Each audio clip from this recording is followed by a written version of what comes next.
Sí. Bueno, andate, a ver, déjame ver.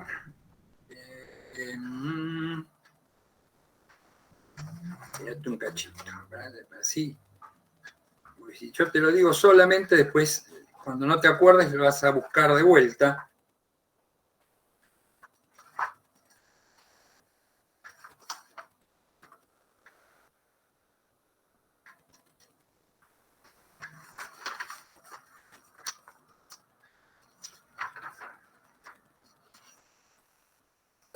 Mira, andate a la página 142, donde habla de la clasificación. Puede cambiar por las ediciones, pero más o menos anda por ahí. Página, si lo tenés a mano, fíjate, página 142, habla de la clasificación de los negocios jurídicos. Bueno, profe, muchas gracias. Y te va a decir, te va a nombrar primero unilaterales, después, después solemnes o no solemnes, onerosos o gratuitos, causales o abstractos. ¿Sí? Perfecto, profe. Gracias. No, por favor. Hola, profe. A mí no me figura la nota del parcial. Me figura ausente. Mira, Ya lo puse en el foro. No. Mira, el día 15 vamos a dar vista de parciales. Ahí vamos a ver todos los problemas que puede haber habido.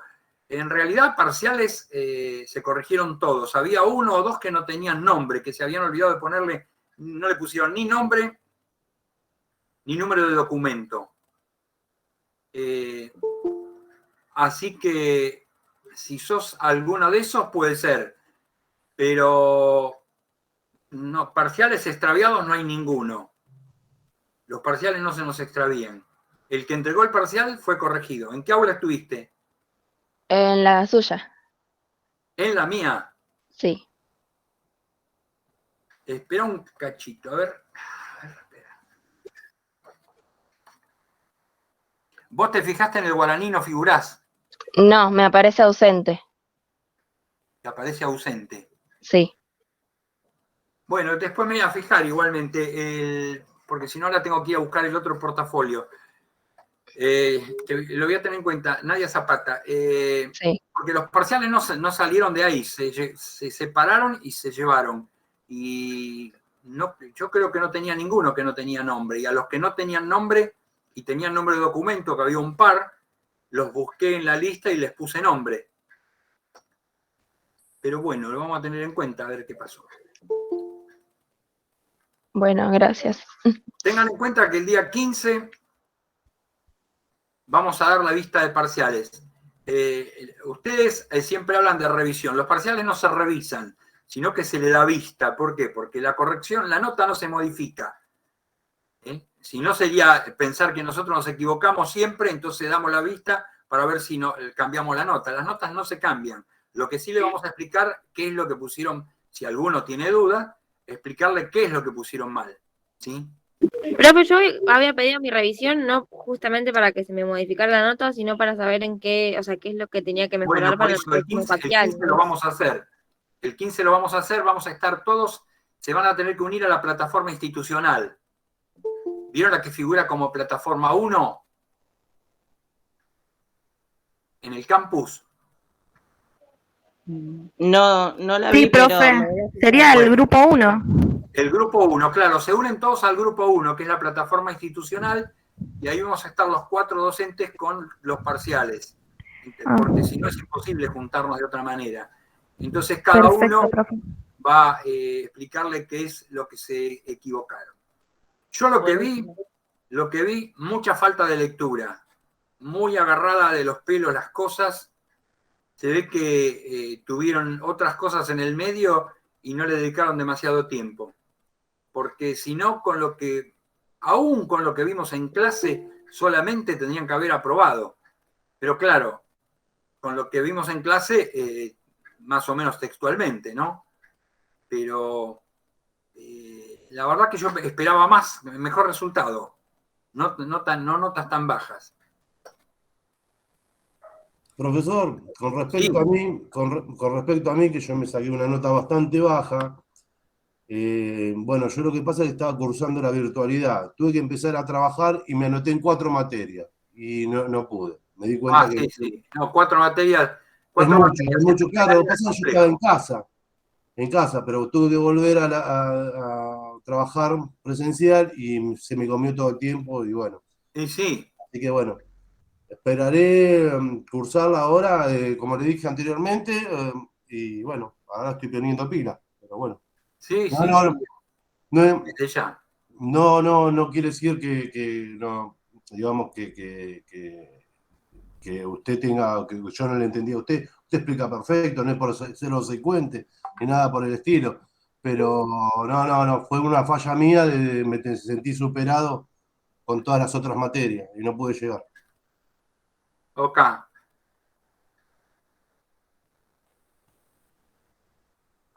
¿Alguna duda antes de que Hola, empecemos? profe. Sí. Hola, profe, buen día. Llegué. Hola, Beth, ¿cómo estás? Entré tarde porque vengo de la veterinaria, luchando con mi perrita, así que igual ya había avisado a mis compañeros. Hay que cuidarlo a los bichitos. Sí, más con estos cambios de clima que ya se me fueron 2 y tuve toda la semana pasada que lloraba y lloraba y lloraba. No, Así Dios que mío, me llega a pasar algo. Al mío me suicido. sí, no, es tremendo. Bueno, gracias a Dios el médico me la agarró a tiempo, así que ahora está en tratamiento y bueno, las tengo a las dos, porque la más chiquitita ya está vacunada contra Y el tema es conseguir el un buen lugar poquillo. donde el tema es conseguir un buen lugar donde lo atiendan. Sí, la verdad que sí. Y hay muchos que se zarpan en el sentido precio porque se abusan de que uno va desesperado, porque un perro, un animal es como un hijo. Al Obvio, menos a mí me pasa así. obvio que sí. ¿A dónde lo llevas? ¿A qué veterinaria? Y yo vivo en Guernica. Ah, Pero no lo llevé a una de acá, lo llevé a una de Gleu, que es, si usted la ve, es re viejita, o sea, parece re antigua esa veterinaria. Y hay muy buenos médicos, todos me la recomendaron, así que lo llevé ahí. Lo yo soy llevé de Gleu, ahí. por eso te digo, ¿dónde? Eh, ¿Vio dónde está el Mega? No sé si qué parte de... Sí. Bueno, a la vuelta del Mega está. Ah, sí, una calle que sería paralela a la vía. Es un, Sí, es un muchacho o la doctora Garrido. no, es un muchacho el que me atendió. Ah, Su entonces nombre. es uno de bigotitos del medio narigón. No, este tenía anteojos. El que castra no estaba. No estaba, porque son Ah, 3 los médicos.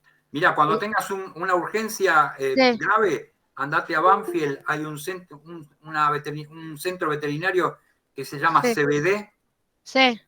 que es lo mejor de la zona. Al mío me lo salvaron 2 veces. Ah, buenísimo. Ya me Es voy a anotar. frente al Coto de Banfield, sobre Irigoyen. Justo frente al Coto de Banfield.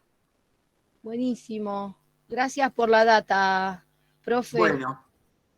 Bueno, si no tienen ninguna pregunta más, vamos a arrancar. ¿Sí? Hoy tenemos que empezar a ver lo que son las obligaciones. ¿Sí? El concepto de obligaciones, concepto y clasificación de las obligaciones. Profe, es la unidad 11, ¿no? Perdón, unidad 11, sí. Ah, perfecto. Profe, buenos días. Buen día. Pregunta, ¿en el campo no se pudo acceder a esas unidades? ¿O soy la única? ¿Por qué? ¿Qué cosa no pudiste acceder? A la unidad de 11 y la 10 creo. Creo que está hasta la 9. La ¿Puede 11 ser? todavía no la dimos. Ah, ok, bien. Después me va a permitir para acceder, sí, ¿no? Supongo que sí. Yo igualmente los power que uso se los voy pasando Sí. yo directamente. No hace falta que los busquen del campus. Ok. Yo se los voy Bueno, pasando al debe ser que me grupo. confundí con otra materia, profe, disculpe, ando dormida. Y qué corazón, qué lindo lo que dicen de los animales. La verdad lo comparto, muy lindo. Yo al mío lo tengo ahora en el futón, tapado con una frazadita, haciéndome el Ay, sí. aguante. Ay, está frío hoy, sí. Sí, bueno, él vive con frío, porque es de pelo muy cortito. Ay, chiquito, está bien. Bueno, vamos a arrancar con el tema de que nos toca hoy, que es el concepto de las obligaciones, la clasificación, los elementos. Esta palabra obligaciones es un término que es muy antiguo y viene de un verbo que significaría ligar, atar, y representa a la situación jurídica o a la relación jurídica que se forma al generarse una obligación.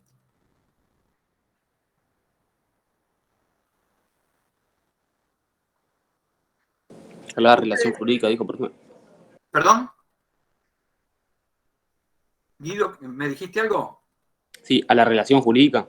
Claro, representaría la relación jurídica que se da entre dos personas, una persona denominada deudor y una persona denominada acreedor, ¿sí? Ustedes ahí en el campo van a tener un apuntecito que hizo el titular de la cátedra que se llama La obligación en Roma, ¿sí?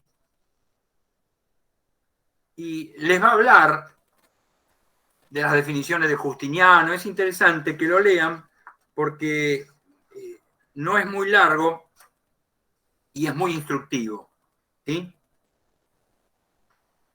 Yo les voy a poner ahora un pequeño power que hay, que creo que está en el campus también, pero yo igualmente se los voy a subir al grupo, así no tienen que andarlo buscando.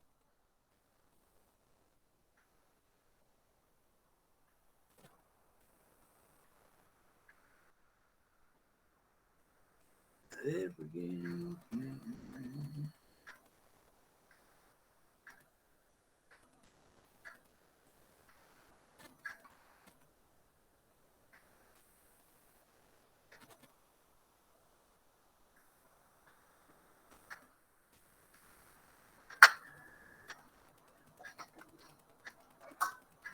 Ahí le dice que la obligación es un vínculo establecido por el derecho que nos obliga a cumplir una determinada conducta.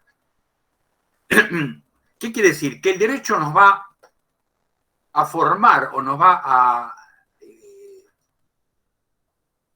forzar a una determinada relación jurídica de acuerdo a determinadas circunstancias.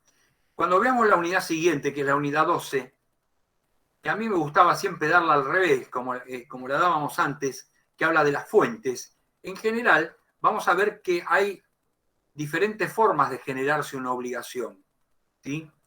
Vamos a ver que las obligaciones más antiguas van a nacer de los delitos. ¿Por qué?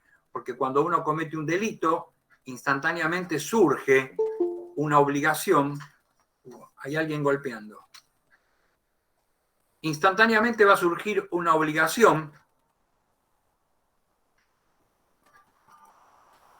para el titular del derecho vulnerado a restablecer la situación.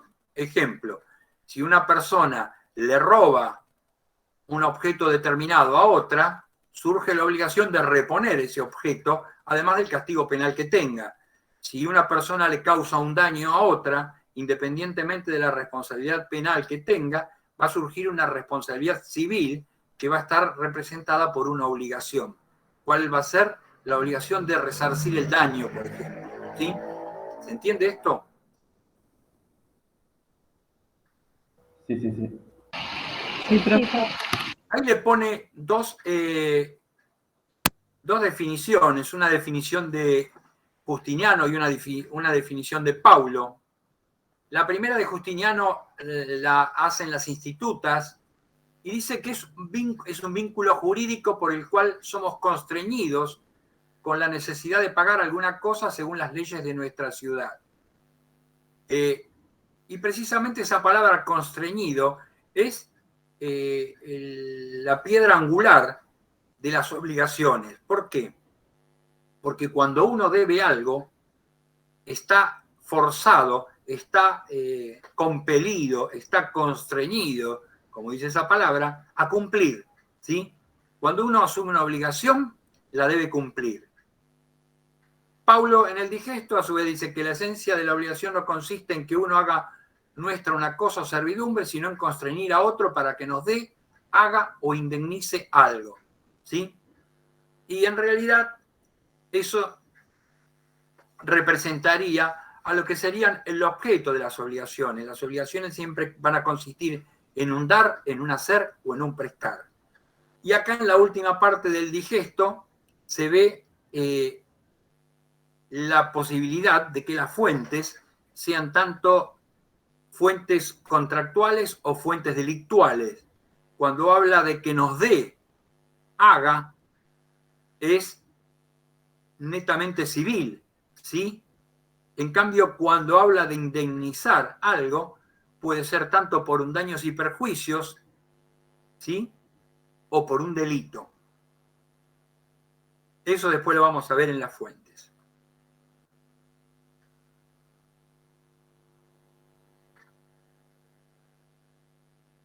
La obligación siempre va a consistir en un dar, en un hacer o en un prestar.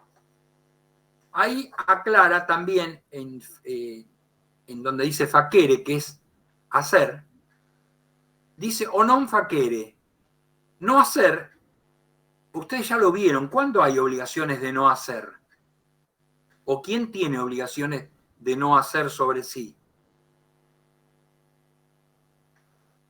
¿De la servidumbre, profe? Muy bien, en la servidumbre el titular del fondo sirviente sufre un padecer, un no hacer, o sea, no debe hacer nada para obstaculizar el libre paso de una servidumbre. ¿Sí? Precisamente eso.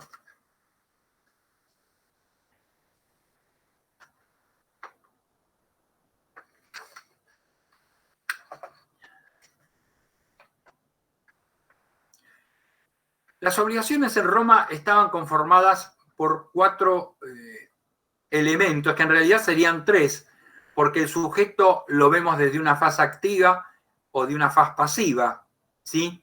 Así el sujeto en su faz activa es el acreedor, que es el titular del derecho que le asiste, y ese derecho se va a contar como un activo en su patrimonio, es un crédito que él tiene. Por eso se llama acreedor o creditor en latín. En tanto que el sujeto pasivo va a ser el deudor y que va a ser la persona que se va a ver obligada o constreñida a realizar la prestación. Esa prestación va a ser a favor del acreedor y se considera como un saldo negativo en su patrimonio, o un débito, porque precisamente viene de la palabra debitor en latín, que es deudor. En segundo lugar vamos a tener el objeto, que es sobre lo que versa la prestación. Es aquello que se debe dar, hacer o no hacer en favor del acreedor. Y por último, vamos a tener el vínculo jurídico. El vínculo jurídico va a estar representado a través de la relación jurídica que se forma entre las personas y del derecho que los rige. ¿Por qué? Porque si la obligación es cumplida no hay problema, pero cuando una obligación se incumple, nace para el acreedor el derecho a forzar el cumplimiento de la misma a través del derecho. Entonces, depende cuál sea el derecho que los rija, va a ser la forma que va a tener para ejecutar el cumplimiento de la misma.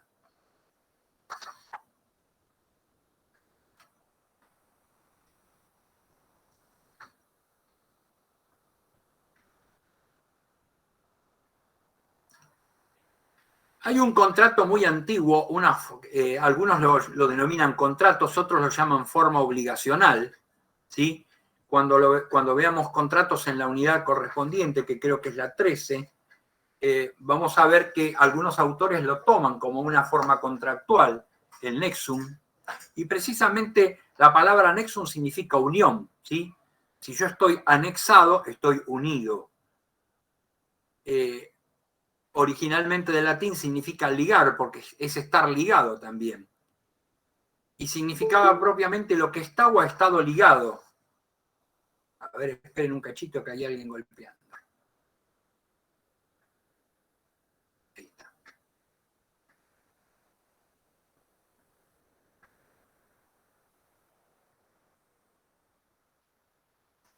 Y la plaquita le dice acá que en los primeros tiempos de Roma representó un contrato obligatorio, era un contrato verbal y solemne.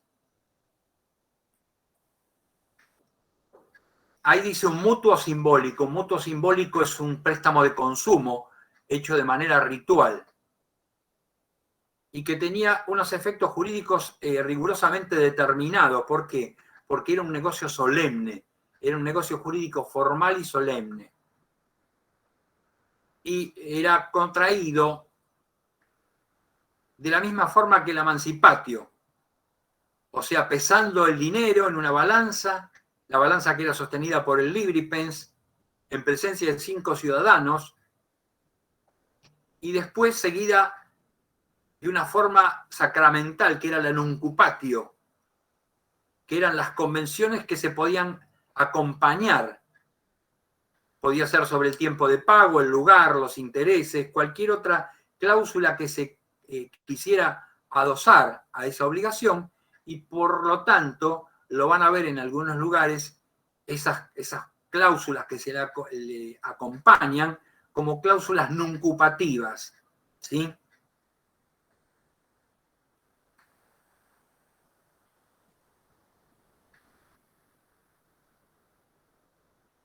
El mutuo que se constituía de esta forma tenía una forma muy particular, distinta a la simple obligación del mutuo, que es una forma contractual que vamos a ver en su momento en la parte de contratos. Y le daba la posibilidad al acreedor de llevarse preso al deudor. Precisamente quedaba en una condición afín a la esclavitud, que nosotros debíamos haber visto como bajo el nombre de nexi. ¿Sí? No sé si se acuerdan de eso. No, profe, yo no me ¿No acuerdo. lo recuerdan? Bueno, cuando vimos situaciones afines a la esclavitud, entre los cuales estaban el autoractus, que era aquel que se ofrecía voluntariamente como gladiador, estaba también este nexi, que era aquel que incumplía las obligaciones derivadas de un nexum, ¿sí? Y la particularidad que tenía es que el acreedor podía echar mano del deudor, ¿sí? Y llevárselo a su casa, sin la intervención de un magistrado. ¿Mm?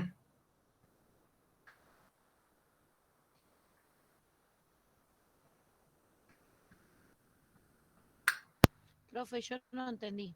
¿Perdón? No entendí. ¿No entendiste? Este nexum le va a permitir al acreedor echar mano sobre el deudor. Es una de las llamadas formas de ejecución. Y precisamente esa persona que es tomada así queda en una situación afín a la esclavitud. ¿Sí? No requería la intervención de un magistrado para hacerla.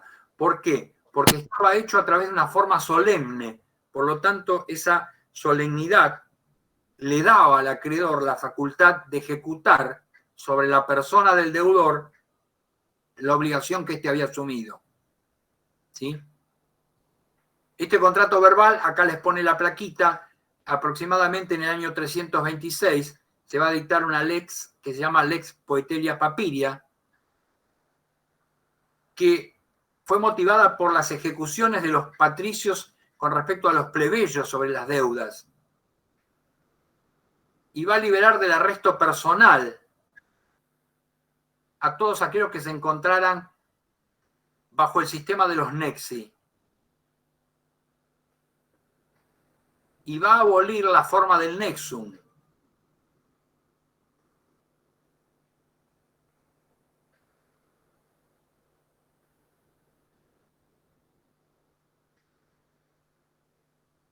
Por lo tanto, va a perder ese carácter de afinidad a la esclavitud. ¿Sí?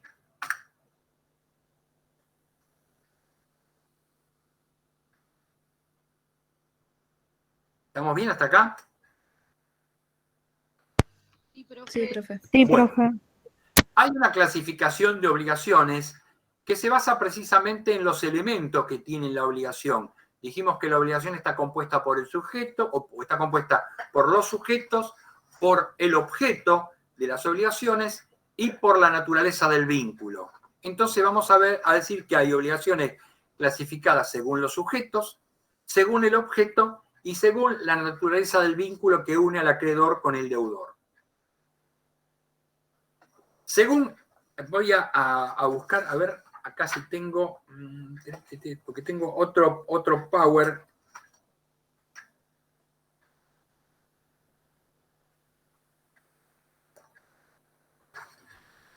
Profe, ¿por qué cae la obligación, o sea, el nexus? Eso es lo que no me entendí ahora. Lo que cae en desuso el nexum porque se va a abolir la ejecución personal del deudor, ¿sí?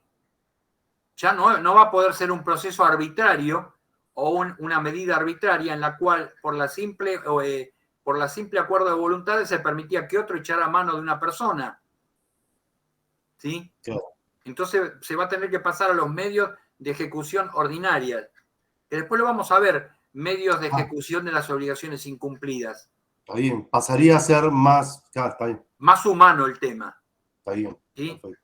Porque el tema de que de la prisión por deudas es medio inhumano, ¿no? Ejecutar a una persona, aunque habría que hacerlo, ¿no? En la actualidad, pero fue considerado inhumano someter a una persona por las deudas a la esclavitud. ¿Mm? Claro, está bien. Bueno. Esta clasificación de las obligaciones, ustedes la van a tener en Di Pietro, es el libro que la mayoría siguen, y vamos a arrancar de abajo para arriba, primero hablando de aquellas obligaciones que son clasificadas por el vínculo. Dijimos que clasificar a las obligaciones por el vínculo es separarlas según el derecho que las rige. Precisamente el derecho que las rija va a ser aquel que les va a otorgar o no acciones para su cumplimiento. Sintetizando, podemos decir que hay obligaciones civiles y naturales. Una obligación va a ser civil cuando esté protegida por una acción del derecho civil. En tanto,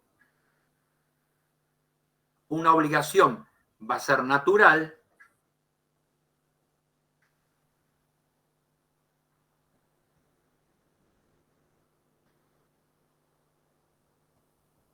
van a ser aquellas que van a carecer de acciones para forzar su cumplimiento.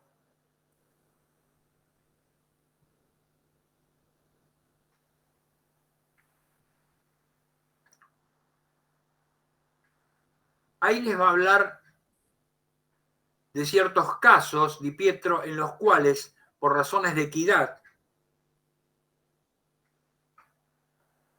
algunas obligaciones iban a ser consideradas naturales.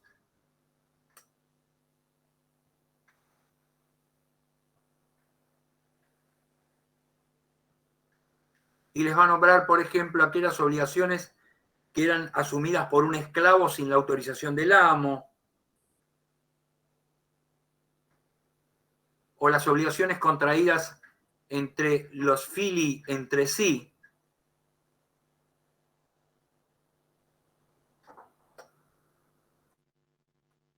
o la que fuera celebrada por un pupilo sin la autoritas de su tutor, ¿sí? Todas esas obligaciones eran naturales y eso implicaba que no pudieran ser forzado su cumplimiento.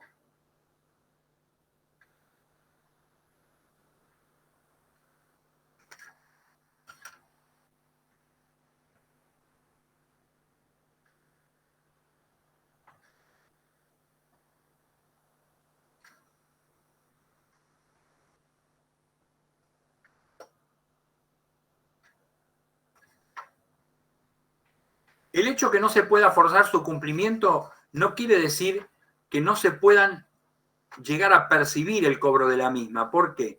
Porque si por una de esas causas o una de esas casualidades, una persona que tiene una obligación natural la paga, está bien paga, ¿sí? O sea, la paga sin que nadie lo fuerce. ¿Por qué? Porque lo que no tenía el acreedor era la forma de exigirle el cobro. Pero si de alguna forma le es pagado, está bien pago y no se puede, por ejemplo, invocar un pago por error después, ¿sí?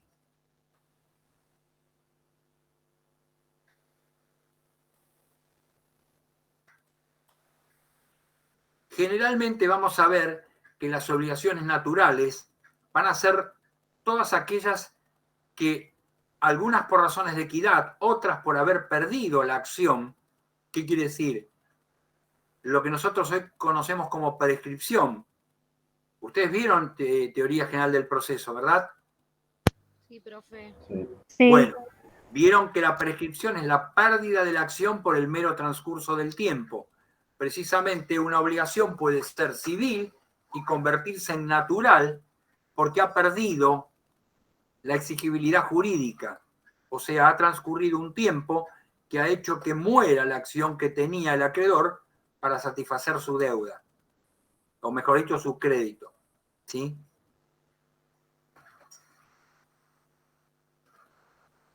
¿Estamos bien hasta acá? sí, profe. Sí, profe.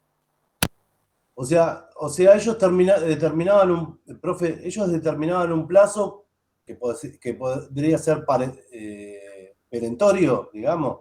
Y claro, son plazos perentorios porque cuando vos hablas de prescripción, los plazos son perentorios, porque precisamente perece la acción para el cobro. ¿Mm? Y ellos ya lo determinaban esos plazos, o sea, los plazos fatales que habíamos hablado anteriormente. Claro, hoy están establecidos en el código precisamente, ¿sí?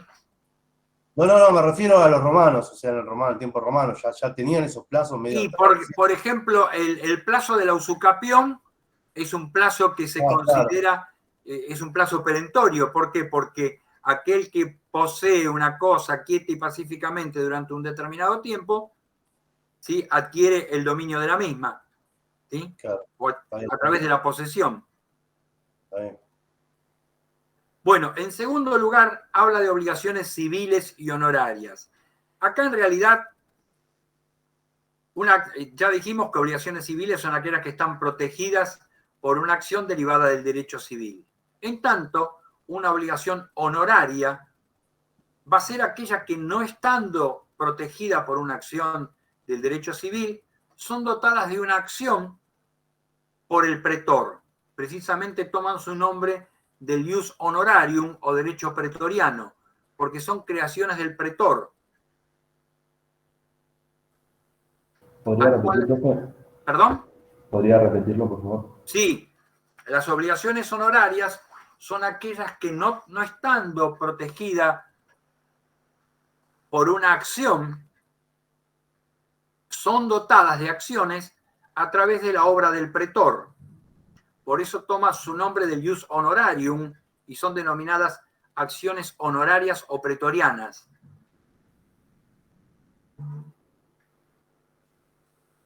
Gracias.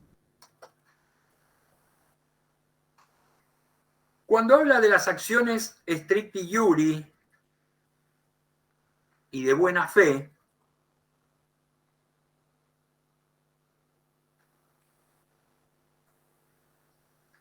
es en base a qué puede reclamar la persona del acreedor, aquel que está reclamando el cumplimiento de una obligación.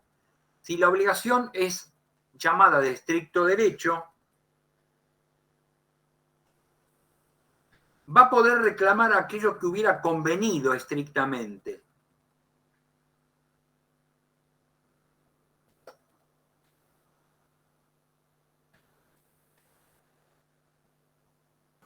Profe, lo puede volver a repetir. Sí, Perdón. en las obligaciones de estricto derecho, el acreedor va a poder reclamar solamente lo estrictamente convenido en la obligación. Por eso se llaman de estricto derecho.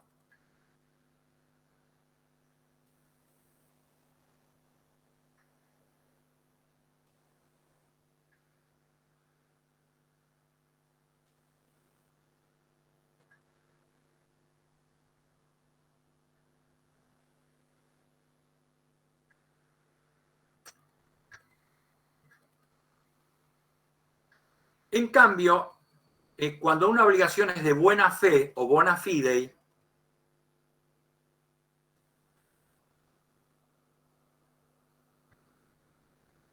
en caso de incumplimiento,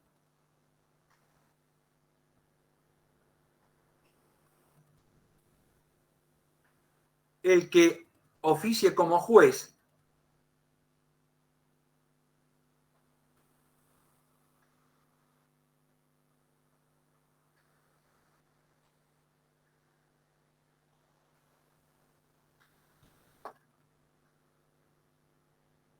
va a tener un poder de apreciación sobre lo que las partes creyeron convenir.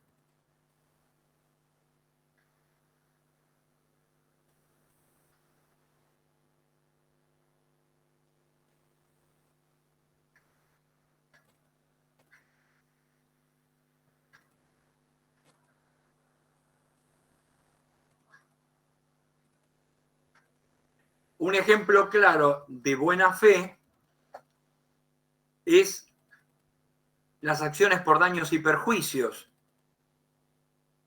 ¿Por qué? Porque en el daño y perjuicio, que es un invento romano, hablar de daños y perjuicios y hablar de daño emergente y lucro cesante, por ejemplo, y cosas que en la actualidad todavía usamos. Los romanos decían damnus emergent et lucrus cessant, el daño que emerge del incumplimiento y el lucro cesante que me produce dicho incumplimiento. A lo mejor el daño emergente de una cosa era fácil de ponderar, pero el lucro cesante, lo que se dejaba de perder, lo que se dejaba de percibir, no era fácilmente apreciable. Entonces había que interpretar y evaluar cuál era el exacto alcance de eso. Para eso se aplicaba la equidad y era en obligaciones de buena fe. ¿Quedó claro más o menos? Sí, profe. Sí. Bueno. Y por último, cuando habla de unilaterales y sinalagmáticas, el sinalagma lo vamos a volver a ver en los contratos, ¿sí? Y cuando hablamos de sinalagma o de unilateralidad, es lo mismo que dijéramos unilaterales y bilaterales. ¿Por qué? Porque cuando una obligación es unilateral, va a surgir obligaciones para una sola de las partes. Y cuando el vínculo es sinalagmático, de la relación van a surgir obligaciones recíprocas para las partes, ¿sí? El sinalagma siempre es sinónimo de reciprocidad.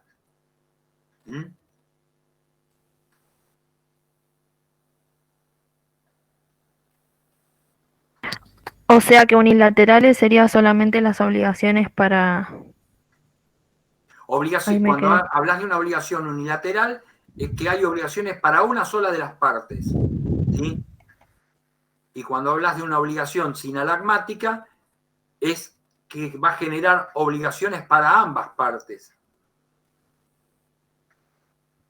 Igualmente las obligaciones siempre son pragmáticas, aunque uno pierda o el otro gane, siempre hay obligación entre las dos partes, ¿no? Profe, una mirada media. En general, no, porque vos fijate que en la servidumbre, el propietario del fondo sirviente no gana nada.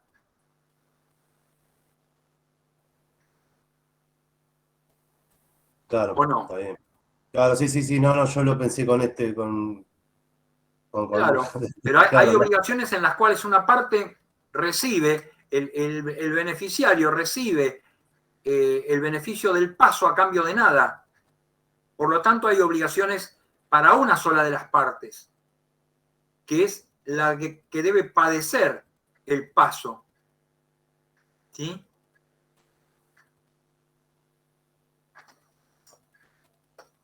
Claro. Las unilaterales y las sinalagmáticas no están nombradas. No escucho bien lo que estás diciendo. Las unilaterales y las sinalagmáticas no están en Di Pietro, profe. No, por eso, pero no se hagan problema, porque eso después lo vamos a ver cuando veamos elementos de los contratos, ¿sí? porque esto es aplicable a los contratos. Cuando hablamos generalmente de contratos, y si tomamos en cuenta cómo se definieron modernamente los contratos como acuerdo de voluntades destinado a arreglar el derecho de las partes, ahí vamos a ver el sinalagma precisamente, cuando en un contrato hay obligaciones para una, para otra o para ambas partes, ¿sí? Pero no se hagan problema, esto lo tomen como modo de ejemplo, pero basta que se acuerden los tres primeros renglones: civiles y naturales, civiles y honorarias, de estricto derecho y de buena fe. Ah, bueno, listo, profe, gracias. Bueno.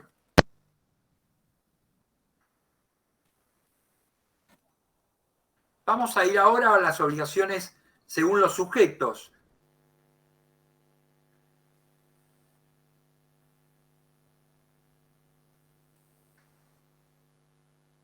Profe, ¿no sería el objeto?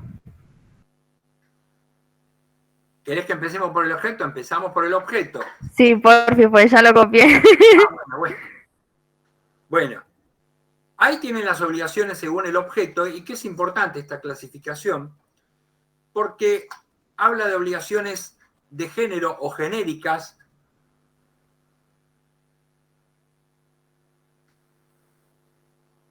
y obligaciones en especie o específicas, o también llamadas de cuerpo cierto. ¿Y qué importancia va a tener esto? Cuando uno habla de una obligación genérica, es que el objeto de la obligación está identificado solamente por el género. Por ejemplo, yo te vendo una vaca.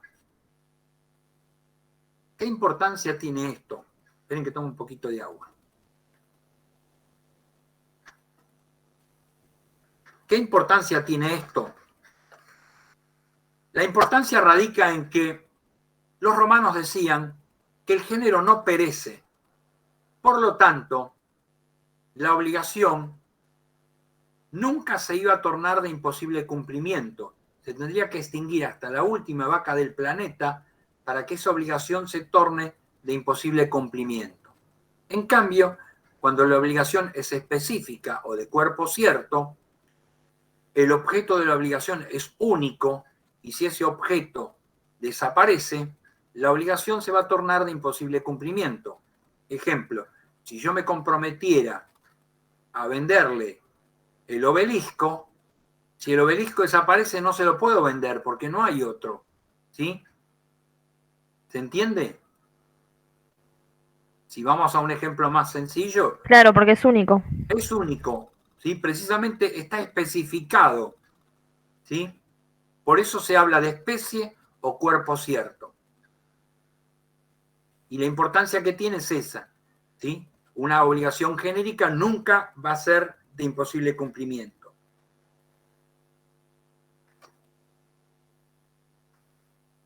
¿Estamos bien?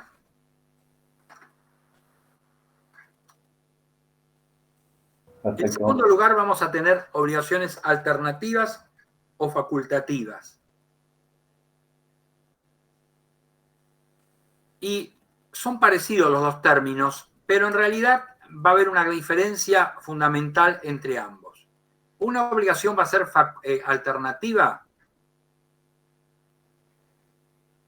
cuando en la misma obligación se especifique que la misma se va a poder cumplir mediante la entrega mediante el cumplimiento de una cosa u otra. No quiero decir entrega porque puede ser de no de entrega, ¿sí? Sino de hacer, por ejemplo. Pero que se va a cumplir con una cosa o con otra. Pero esa alternativa, ¿sí? Esa alternancia tiene que estar especificada en la obligación misma. En cambio, cuando hablamos de facultativa, facultad es discrecionalidad, ¿sí?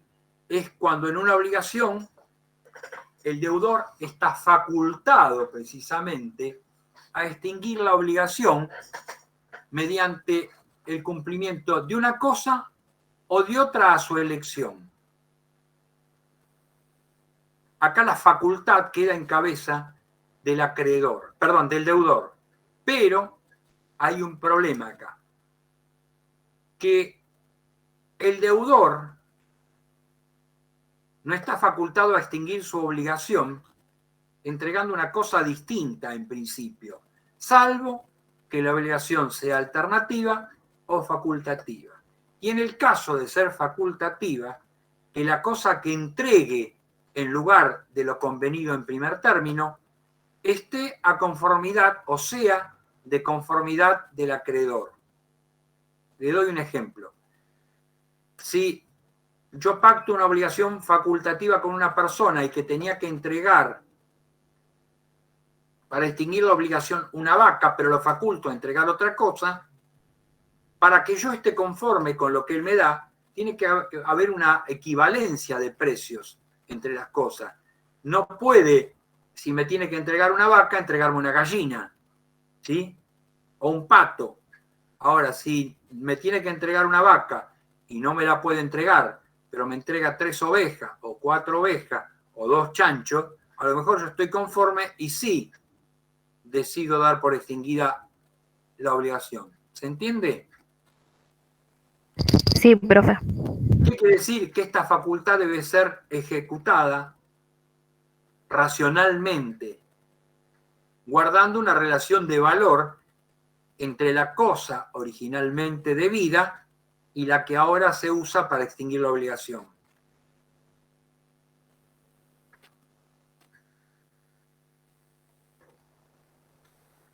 Y el último de los términos, que habla de divisibles e indivisibles, tiene que ver con la característica de las cosas o con la clasificación de las cosas, y una obligación va a ser divisible cuando el objeto mismo de la obligación sea una cosa divisible. Por ejemplo, si yo tengo que entregar 500 pesos, podré dividir esa obligación en 5 pagos de 100.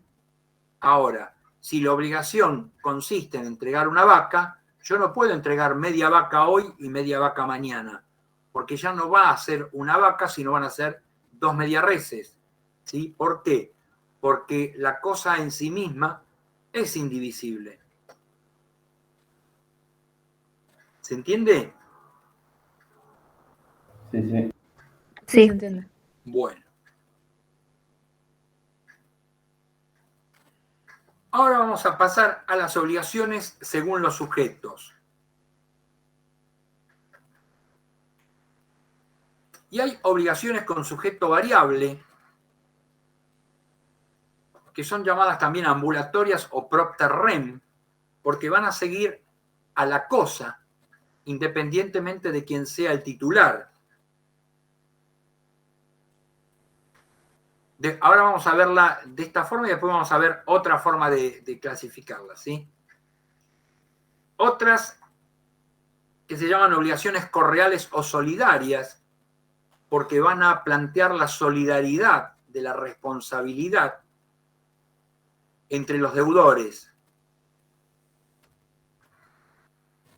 Y otras obligaciones que son llamadas mancomunadas, en las cuales vamos a ver la división de la obligación en partes. Vamos a ver ahora la clasificación, según la van a ver ustedes en sus libros, en la clasificación que hace Di Pietro, que habla de obligaciones parciarias primero. Las parciarias estarían dentro de lo que hablan ahí, obligaciones mancomunadas. Y puede suponer una pluralidad de deudores o una pluralidad de acreedores.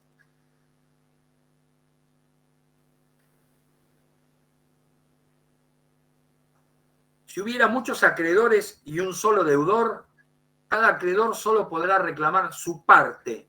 Por eso se llaman parciarias, ¿sí? Solo podrá reclamar su parte.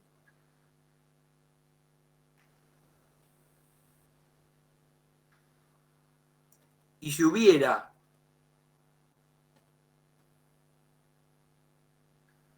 al revés, un solo acreedor y muchos deudores, no le va a poder reclamar a cada uno nada más que lo que cada uno debe.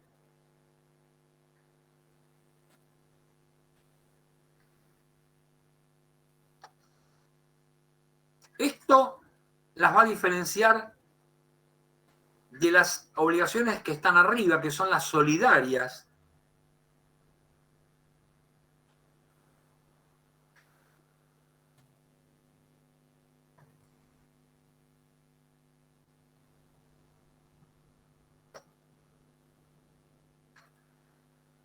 que también van a suponer la existencia de un acreedor y varios deudores, o de varios acreedores y un solo deudor,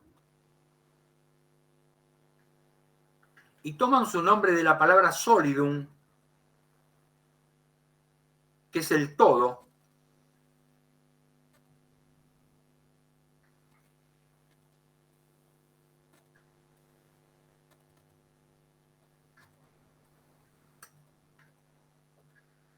y por ella, habiendo varios deudores y un solo acreedor, el acreedor podrá cobrarle la deuda de todos a uno solo, y ese que pague va a liberar al resto.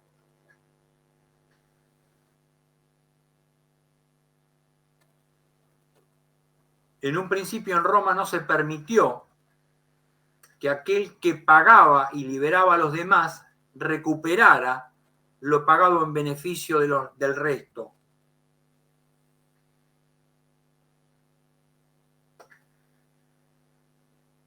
¿Lo puede repetir? Esto tiene que ver con los mancomunados, los correales. No, eso tiene que ver con los solidarios. Con el Los solidario. mancomunados, cada uno paga su parte. Los solidarios, habiendo varios deudores y un solo acreedor, basta que pague uno para liberar al resto. O sea, te doy un ejemplo práctico. Vos alquilás una propiedad y pones un garante, ¿sí? El acreedor, el locador, si vos no pagás, le cobra al garante. ¿Por qué? Porque el garante se convirtió en solidario pagador, ¿sí? Solidaridad quiere decir asumir las posibles obligaciones del resto. ¿Se entiende? Sí, sí, sí. Ahora sí.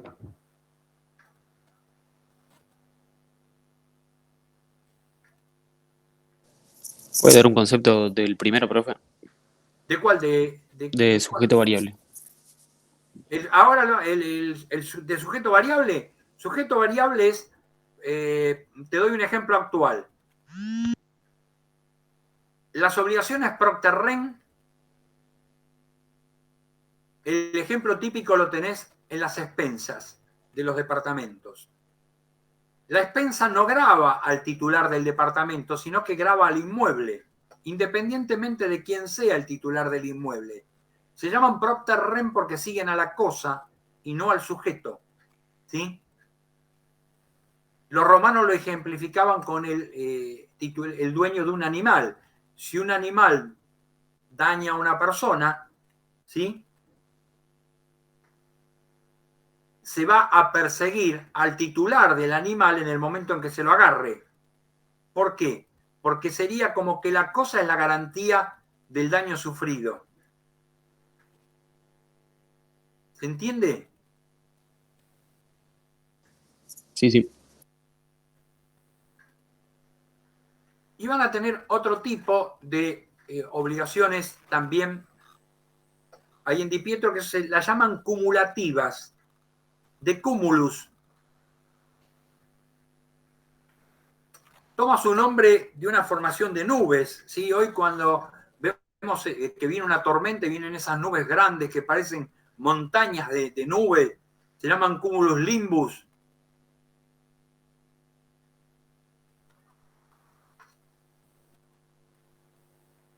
Y se va a dar cuando exista un acreedor y varios deudores, o a la inversa, varios acreedores y un solo deudor,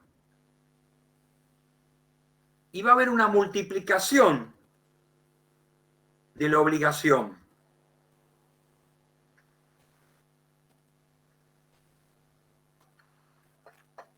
Por lo cual, si hay un solo deudor y varios acreedores, el deudor va a tener que satisfacer la deuda de todos individualmente.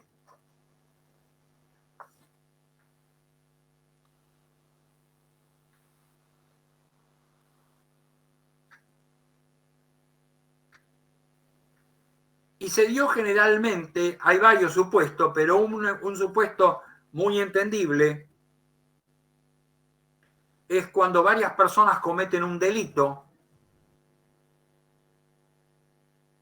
Los romanos castigaban los delitos con penas pecuniarias, como si hoy dijéramos multas, ¿sí? Si varias personas eran autoras de un mismo delito respecto de una persona, estaban obligadas a pagarle cada una de ellas el castigo o la pena que se le impusiera, lo que ellos llaman la pena económica, en forma íntegra al lesionado.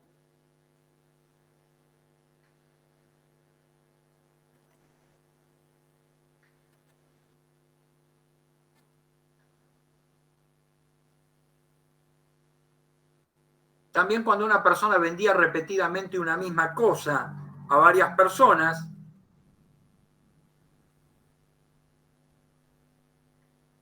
quedaba obligado a entregar esa cosa a uno y al resto el valor equivalente a la cosa, porque no la podía multiplicar.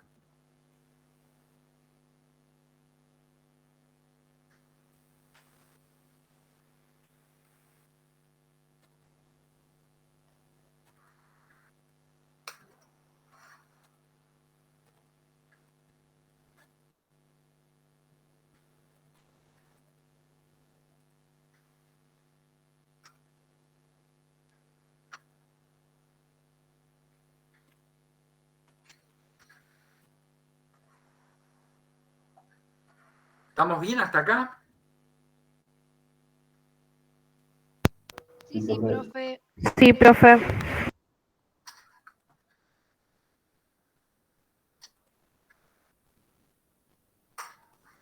Acá tienen otra forma de hablar de la clasificación por el vínculo, ¿sí? Este Power se los paso esta tarde, ¿sí? Y precisamente cuando le dije que cuando clasificábamos las obligaciones por el vínculo, y acá le explica más o menos o un poquito más detalladamente cuándo son de estricto derecho y cuándo son de buena fe, ¿sí? Acá dice que son de derecho estricto las que son nacidas a la luz del estricto derecho civil romano y cuando se han cumplido todas las formalidades requeridas por la ley. Por lo tanto, el juez se va a tener que atener solamente a lo dicho por las partes en los contratos. Fíjense que eso se refleja en el Código Civil argentino, cuando Vélez Sarsfield decía que las estipulaciones hechas en los contratos son para las partes como la ley misma. Palabras más, palabras menos. ¿Qué quiere decir? Que se debían atener a lo estrictamente establecido en los contratos. ¿Por qué? Porque era el estricto derecho que ellos debían cumplir, ¿sí? En tanto, una obligación va a ser de buena fe cuando el juez pudiera tomar en cuenta la verdadera intervención de las partes contratantes. Algunos dicen lo que las partes hubieran podido verosímilmente entender al celebrar la obligación, ¿sí? ¿Qué quiere decir? Que las partes tienen que haber comprendido cuáles eran los alcances de la obligación que estaban asumiendo. ¿Por qué? Porque dice que se podía analizar la existencia de vicios en el consentimiento y la diligencia con que cada parte se hubiese mostrado en el ejercicio de su derecho. ¿Qué quiere decir? Que una persona podía haber caído en error, podía haber sido víctima de dolo, de violencia o de lesión enorme o enormísima y no haber podido, por ejemplo, expresar libremente su voluntad. ¿Por qué? Porque precisamente la obligación que asumió estaba viciada. Que es lo que vimos la clase pasada cuando hablamos de los vicios de la manifestación de la voluntad. ¿Sí?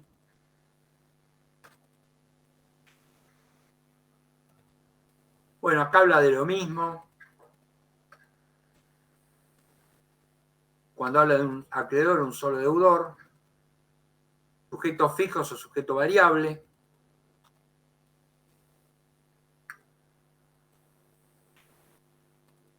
divisibles, indivisibles, alternativas y facultativas. Ahora le voy a mostrar otro.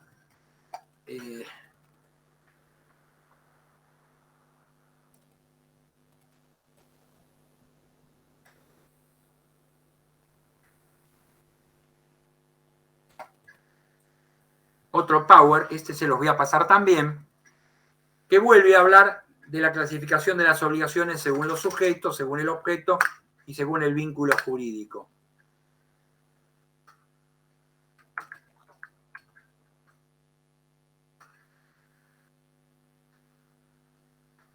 Este no está puesto como power, sino está puesto como si fuera un archivo de Word.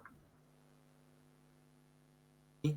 Ahí les aclara a lo mejor un poquito más cuando habla de mancomunadas o parciarias, ¿sí? Le dice que cada deudor responde por la parte que le corresponde y cada acreedor puede exigir solamente la parte que le corresponde la deuda. Es como si dijéramos que se prorratea la deuda. ¿Mm? Habla de las solidarias, las cumulativas, les vuelve a remarcar, por ejemplo, las penas por delitos. ¿Mm?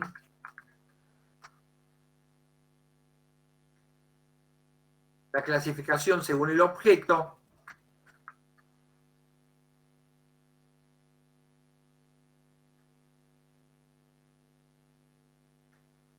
Genéricas y específicas, divisibles e indivisibles, alternativas y facultativas,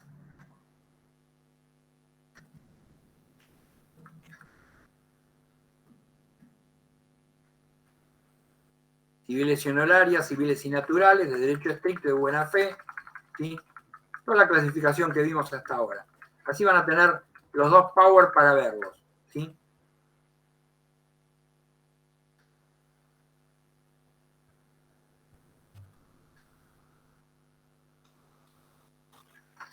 Miren que quería mirar una cosita antes que me olvide.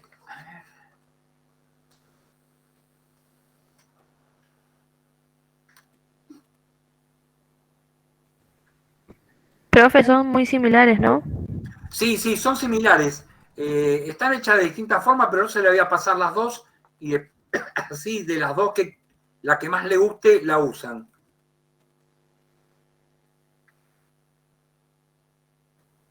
Igual esta, la que estamos mirando, está más especificada, ¿no, profe? ¿Cómo? Está más especificada esta, la última. La última está a lo mejor un poquito mejor especificada, ¿sí? Bueno. Esperen un cachito que voy a buscar algo que me faltó acá.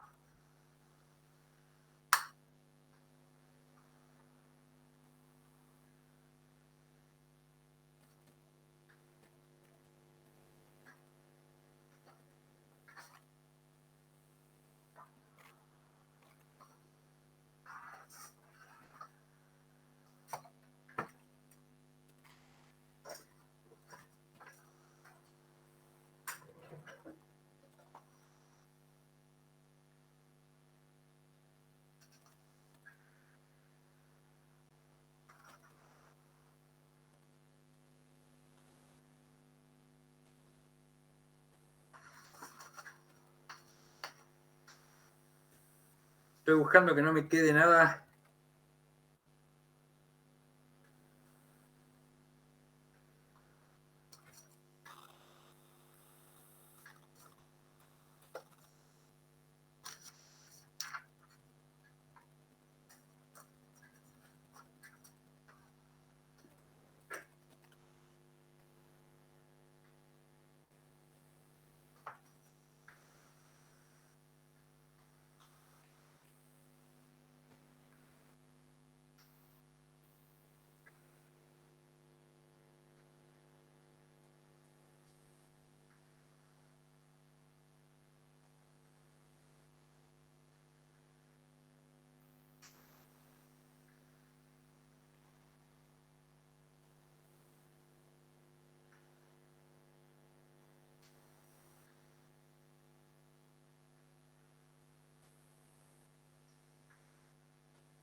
hay un puntito en el programa de ustedes que habla de las obligaciones en el Código Civil y Comercial de la Nación, ¿sí? No sé si lo tienen a mano el programa ustedes.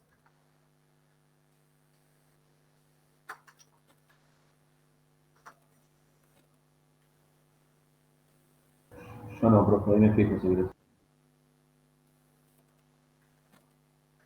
En el punto 3,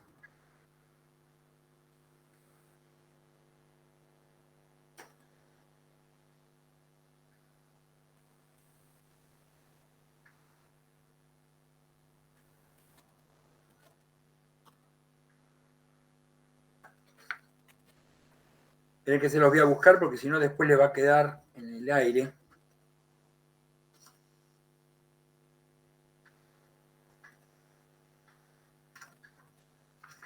Yo lo estoy buscando por eso.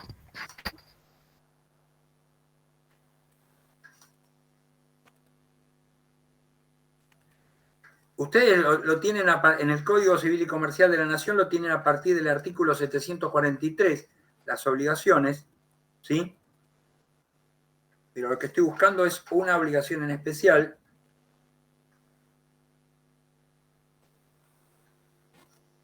¿En el nuevo código o en el viejo?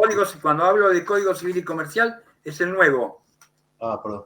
Ah, claro, todos juntos, claro. Claro, el otro es Código Civil. Cuando le digo código, siempre le voy a decir Código Civil o Código de Vélez Arfiel, cuando le hablo del viejo. Listo, sí. Ahora me quedo.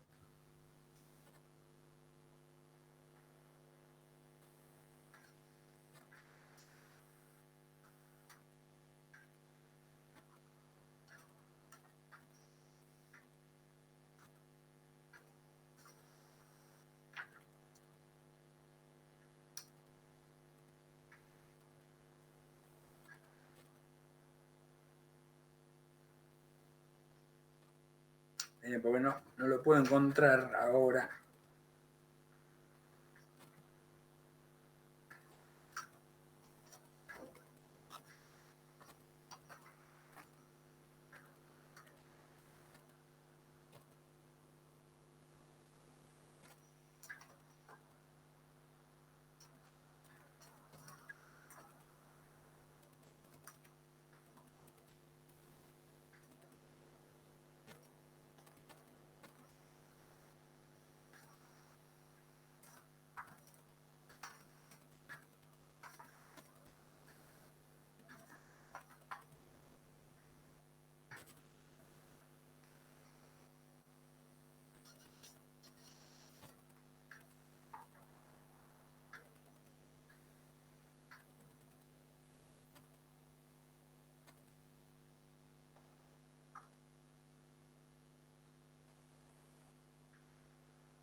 Bueno, lo voy a buscar bien porque así a las corridas no lo vamos a encontrar. Pero hay una diferenciación en el nuevo código con respecto al código anterior, con respecto a las obligaciones naturales, que eso es lo que quería que hiciéramos. Pero no importa, eso se lo voy a preparar para la clase que viene, así lo tienen bien, se los marco bien, y aunque no haya preguntas que tengan que ver con esto en el parcial, lo importante es que a ustedes les sirva para un futuro, porque este código lo van a manejar de ahora en más. O sea, ya hace 6 años que está en vigencia, así que prácticamente el código viejo ya quedó en el olvido, ¿sí? Lo que vamos a ver, avanzar un cachito, porque más teniendo en cuenta de que no vamos a tener clase ni el viernes, ni este viernes porque es feriado, ni el otro viernes probablemente porque vamos a dar la vista de parciales. Entonces, vamos a ir avanzando un poquito y vamos a pasar a la unidad siguiente, que es la unidad de la fuente de las obligaciones. Profe, ¿ya terminó esta unidad?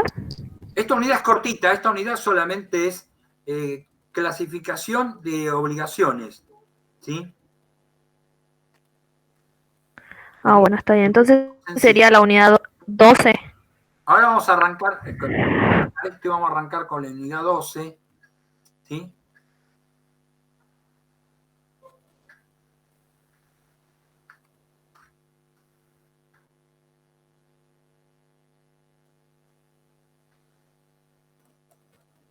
A ver.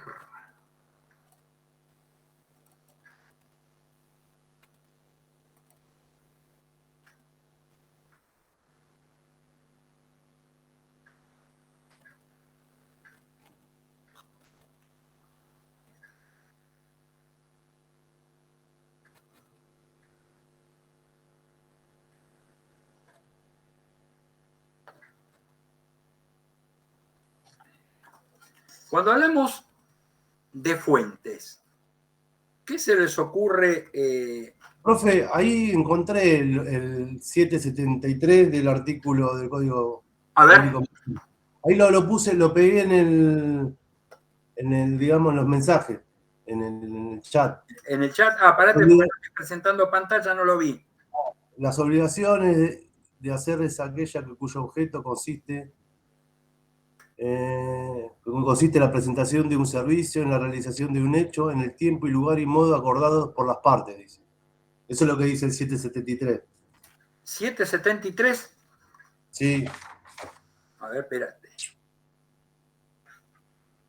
A ver. 773, perdón, ¿no? Lo que dijo, creo que es ese. No, pero vos me estás hablando de obligaciones de hacer o de no hacer. Está bien, no, como dijo el 773, usted, busqué ese. No, 743. Lo escuché con Dile, lo escuché mal. No, En realidad el título de obligaciones en el código arranca en el 724. ¿Sí? A partir de ahí habla el libro tercero, que habla de los derechos personales o derechos creditorios. Habla a partir del 724 de las obligaciones en general, para pasar luego a hablar de los contratos, ¿sí?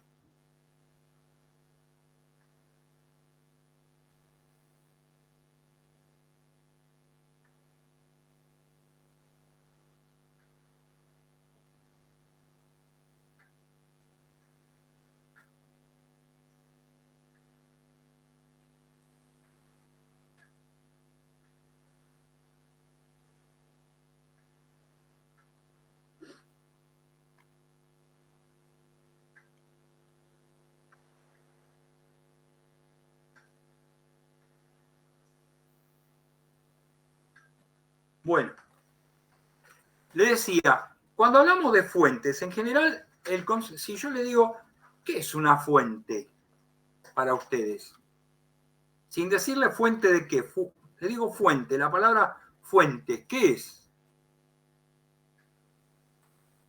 Y tiene varios significados. No, fuente tiene un solo significado. Donde podés encontrar algo concreto, que estás. Si yo le digo una fuente, ¿qué sale de una fuente de chocolate? Eso concreto de chocolate. ¿Sería algo que surge de algo? ¿Cómo? ¿Surge? No te escucho. ¿Me escuchan? ¿Sería que surge de algo? Que fluye. Que surge o de origen. Surge, exacto, es el lugar de donde surge algo, ¿sí? Precisamente cuando vos hablas de agua, hablas de surgentes, ¿sí? Precisamente hay alguien que tiene una radio conectada. Abierto. Precisamente la palabra fuente nos va a identificar a todos aquellos hechos. Ahí habla de hechos jurídicos a los cuales el derecho le va a atribuir el efecto de hacer nacer algún tipo de relación obligacional, ¿sí? En realidad, cuando hablamos de hechos jurídicos, estamos limitando un poco el término, porque un delito no es, si bien es un hecho jurídico, es un hecho ilícito, ¿sí? Por lo tanto, bastaría que dijeran que son todos los hechos de los cuales pueden nacer obligaciones, ¿sí? O pueden nacer relaciones obligacionales entre las personas.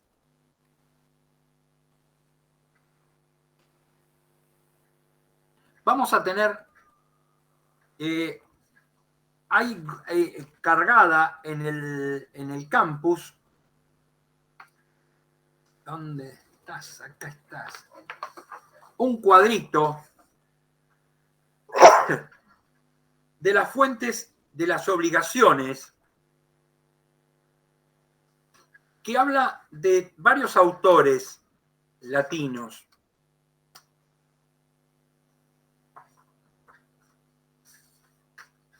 Uno es Laveón.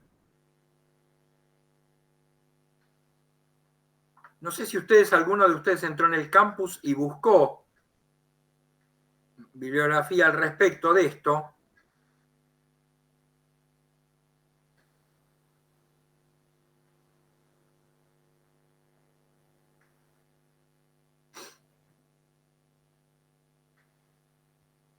Laveón es el más antiguo de los juristas, contemporáneo de Augusto, o sea, fines de la monarquía, fines de la República, principios del Principado o del Imperio, y va a decir que las obligaciones van a tener su origen primitivamente en los delitos, que son las fuentes más antiguas de obligaciones. Y también en los contratos, que son formas en las cuales las partes acuerdan la creación de un derecho o el nacimiento de un derecho.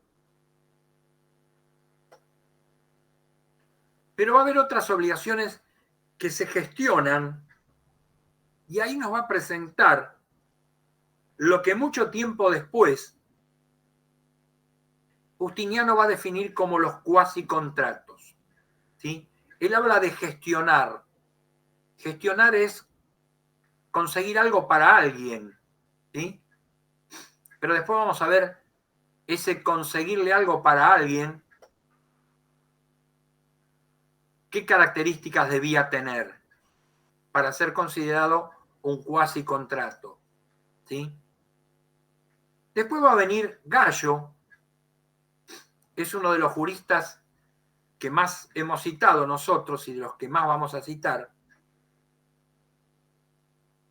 que va a ser una división bipartita de la fuente de las obligaciones y va a volver a decir que las obligaciones más antiguas nacen de los delitos o surgen de los delitos y después va a haber obligaciones que van a surgir de los contratos como formas de obligarse voluntariamente entre las partes. Y va a encontrar varias figuras, varios casos puntuales que no van a encajar ni en la clasificación de los delitos ni en lo de los contratos,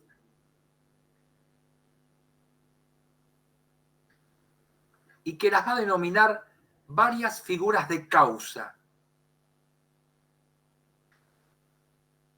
que les repito, sin ser delitos ni ser contratos, van a generar obligaciones entre las partes.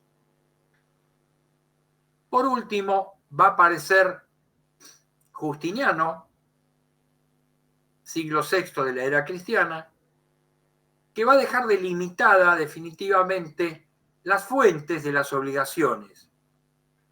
Y va a decir que es verdad que los delitos son la forma más antigua de obligacionar, la forma más antigua obligacional,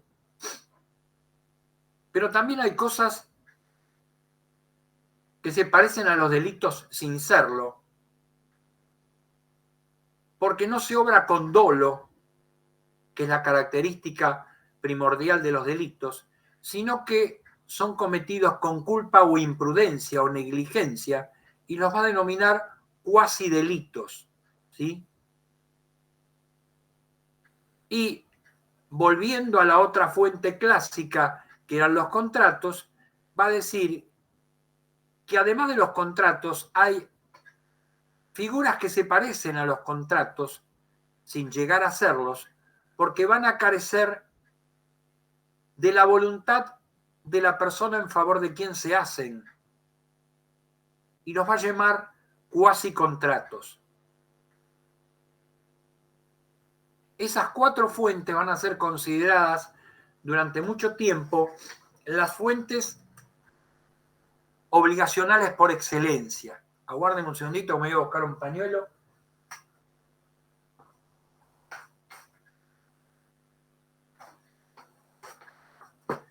Esas 4 van a ser las denominadas fuentes obligacionales por excelencia. Solamente en la época de los glosadores, ya a principios de la Edad Media,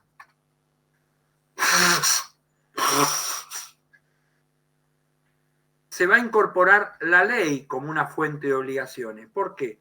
Porque la ley obliga a las personas a determinadas conductas.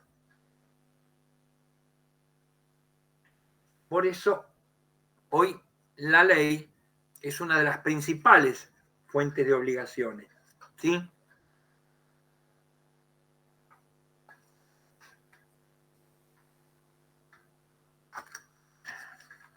¿Estamos bien hasta acá? Perfecto. Sí, profe. Bueno.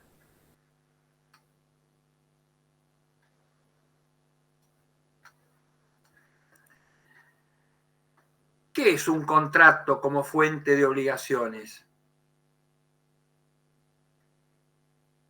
Bonfante, que ya lo nombramos varias veces, es un romanista italiano, fines del siglo XIX, principios del siglo XX, dice que es un acuerdo de 2 o más personas con el fin de constituir una relación obligatoria reconocida por la ley. Algo parecido a lo que dijo Vélez Sarsfield cuando dijo que habrá contrato cuando 2 o más personas se pongan de acuerdo en una declaración de voluntad común destinada a arreglar sus derechos, decía. Cosa que le fue criticada porque 2 o más personas pueden ser una parte. En realidad tendrían que haber dicho 2 o más partes, ¿sí? Para constituir una relación reconocida por la ley. Eso de la definición donde dice los contratos según el jurista Galo se clasifican, es una clasificación vieja que tiene Gallo con respecto a los contratos, que ya la vamos a ver en la parte de contratos propiamente dichas.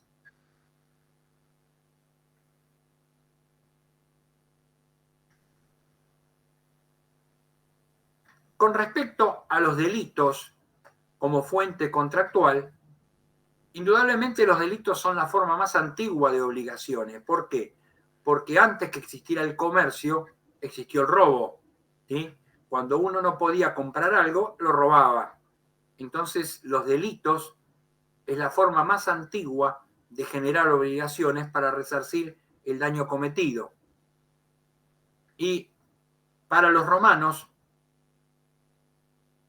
va a ser un delito todo acto ilícito que tenga como castigo una pena. Y van a reconocer 2 categorías de delitos. No tenían una teoría como en la actual que hablaban de los delitos públicos, delitos privados, delitos dependientes de instancia privada, delitos contra el honor, delitos contra la salud pública, ¿sí? Delitos contra la propiedad. Simplemente hacían primero una gran división entre aquellos delitos que eran públicos y aquellos delitos que eran privados. Públicos eran aquellos que lesionaban a la comunidad como tal, o sea, a todo el Estado romano, y eran sancionados con penas públicas. Estos delitos eran la perduelio, que era la traición, ¿sí? El asesinato, desertar del ejército, el soborno de los funcionarios públicos y el parricidio en particular. Las penas que se le aplicaban a estos delitos generalmente eran la muerte, la esclavitud y la pérdida de la ciudadanía. En tanto que eran delitos privados aquellos que iban a lesionar a un particular, su familia o su patrimonio. Y en general los delitos de esta categoría eran castigados con penas eminentemente pecuniarias.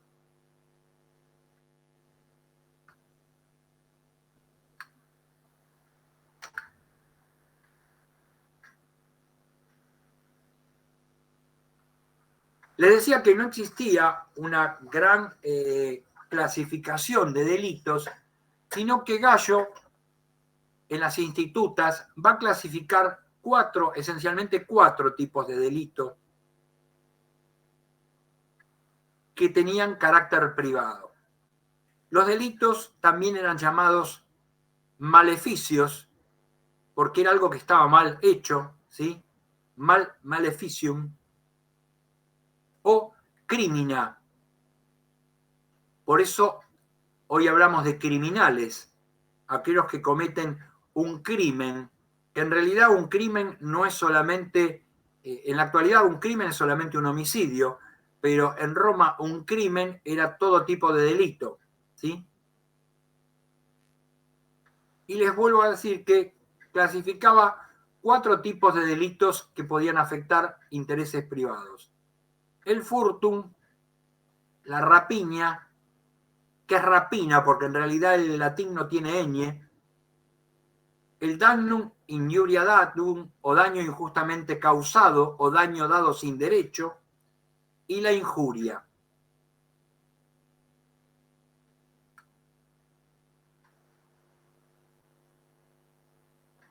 Vamos a ver que en el antiguo derecho romano las penas por delitos privados se hacían a través de la llamada... ¿Perdón? Después, ¿cómo es? Te vuelvo a poner la placa. Damnum injuria datum. Daño injustamente causado o daño dado sin derecho. ¿Sí? Injuria... ¿Perdón? Profe, este delito de daño injustamente causado lo vimos en el COF cuando iniciamos, cuando dañaban el honor, ¿no? A las personas, ¿no? Algo así era. Claro, porque no, el daño injustamente causado no. Lo que ¿no era el delito de injuria? ¿Eh? ¿O era la injuria? No, la injuria. La injuria.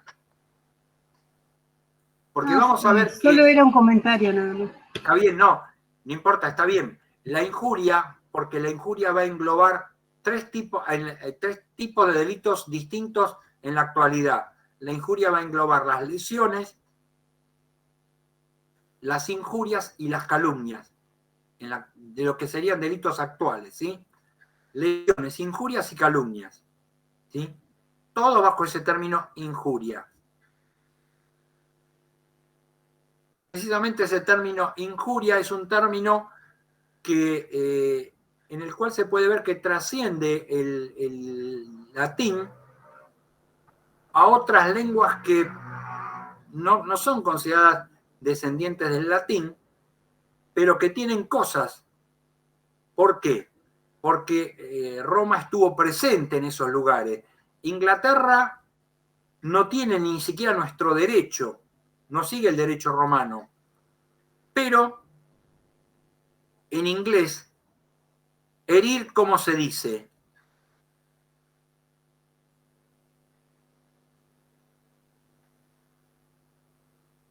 Cuando ustedes juegan algún juego de esos tipo Counter-Strike o algo así, esos juegos de combate, injury es herido, ¿verdad o no? Sí, sí. Y viene del nombre de injuria, viene de ese término injuria precisamente, ¿sí? Que significaba todo tipo de lesión física, verbal o escrita, sí, producida sobre un hombre libre. ¿Sí? Creo que en la parte de seguridad e higiene, en las normas, dice injuria a la salud. O sea, un hecho injurioso a la salud. Claro, injuriar a la salud quiere decir causar algún daño a la salud, ¿sí? En realidad, injuria se traducía como daño. Por eso el daño podía ser verbal, escrito o físico para los romanos. ¿Mm? Y eso todo englobado bajo ese término de injuria. Esos eran los 4 delitos que llamaríamos delitos típicos. ¿Mm? Volviendo a la plaquita que le había puesto, le decía que originalmente se aplicó la venganza privada, que era lo mismo que decir la justicia por mano propia, ¿sí? Y la justicia por mano propia va a tener como límite la ley de talión. La ley de talión es la de ojo por ojo y diente por diente, ¿verdad? Es una ley hebrea, pero en realidad va más allá de eso todavía. ¿Por qué? Porque en realidad hay otra ley más antigua que las leyes del talión, que es el Código de Hammurabi o de Hammurabi, que es el que nos va a decir, por ejemplo, esta justicia retributiva de que si vos me haces esto, yo te hago aquello. Y se ve, por ejemplo, en un artículo, si ustedes lo tienen en algún lugar, léanlo porque es interesante las cosas que tiene. Porque en una parte dice, si un constructor te hiciera tu casa y ésta se derrumba y mata a tu hijo, tú le matarás el hijo al constructor. Esto es exactamente ojo por ojo y diente por diente, ¿sí? O sea que esta retribución o equivalencia por el daño sufrido viene de bastante más antiguo que las leyes del talión. Pero cuando el derecho romano evoluciona, se va a comenzar a utilizar la composición voluntaria, por la cual la víctima estableció una pena pecuniaria que debía pagar el autor del delito, o sea, la composición a través del dinero. Este tipo de composición voluntaria fue reemplazada luego por la composición legal, por la cual el juez le iba a fijar un monto que a modo de indemnización se debía pagar a la parte lesionada. Independientemente de esto, de los delitos privados van a surgir acciones. O sea que aquella persona que cometía un delito iba a sufrir sobre sí determinado tipo de acciones, que son aquellas que va a tener la víctima para ejercer y obtener el resarcimiento del daño sufrido. Y van a tener 3 tipos. Unas van a ser llamadas penales. ¿Por qué? Porque le imponían al autor del delito una pena. Por ejemplo, la actio furti o acción de la cosa furtada. Generalmente estas acciones penales tienen carácter pecuniario o corporal. Pueden ser azotes, puede llegar a ser la muerte. Pero también tienen el carácter económico. Puede ser obligarlo a pagar de 1 a 4 veces el valor de la cosa. Pero también van a tener acciones llamadas rei persecutorias, que quiere decir que persiguen a la cosa. Y generalmente tienen por finalidad recuperar la posesión de la misma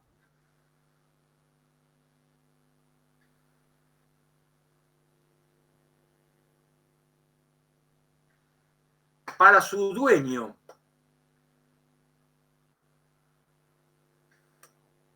Y por último van a tener acciones llamadas mixtas, porque van a tener una composición tanto penal como rei persecutoria,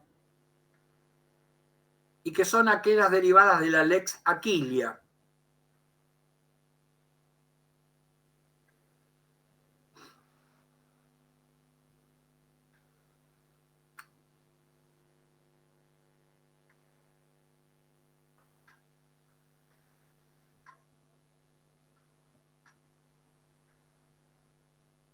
El delito que tienen ahí adelante, y con esto vamos a dejar por hoy, vamos a ver solamente este delito, es el llamado furtum.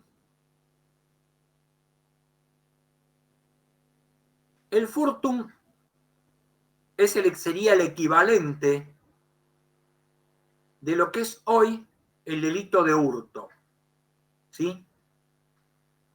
Y ahí en la plaquita les dice que consiste en el apoderamiento de una cosa mueble ajena, considerándola como propia en contra de la voluntad de su dueño.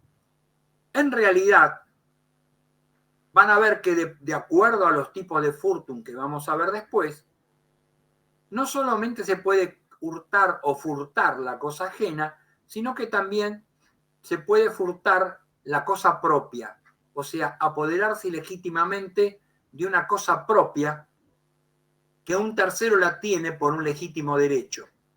Ya vamos a ver cómo. En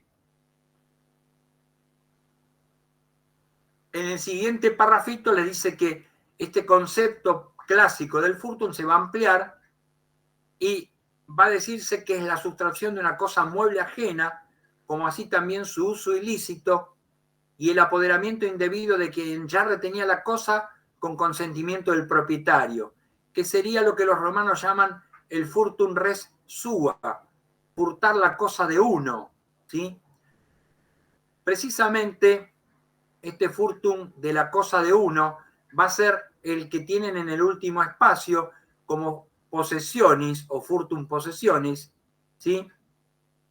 Que es cuando una persona se apodera de una cosa de su propiedad que está por un legítimo derecho en posesión de otro. Por ejemplo, una cosa dejada en custodia como prenda o como depósito, ¿sí? En ese caso, aquel que la tiene por un legítimo derecho, ya sea en condición de depositario o en condición de acreedor prendario. Y por lo tanto, si fuera acreedor prendario y el titular de la cosa se la apoderara, estaría desbaratando la garantía ofrecida, ¿sí? Pero el tipo más clásico de furtum va a ser el llamado furtum rei, o sustracción de una cosa mueble. Fíjense que, aunque no lo diga, el furtum debe revestir las características del hurto actual, que es que no haya fuerza en las cosas ni violencia en las personas, ¿sí? Porque cuando hay violencia en las personas, caeríamos dentro de otro delito típico romano, que era la rapina, ¿sí? En segundo lugar, vamos a tener el llamado furtum usus, que es cuando uno hace un uso indebido de una cosa, es decir, más allá de los límites autorizados. Y ahí vamos a tener la posibilidad de utilizarlo en la prenda, ¿sí? ¿Se acuerdan que cuando hablamos de prenda dijimos que el acreedor prendario es solamente el tenedor de la cosa y no puede usar la misma bajo el apercibimiento de ser considerado furtum usus? Y para evitar caer en esa figura es que se crea el contrato de anticresis. ¿Recuerdan eso?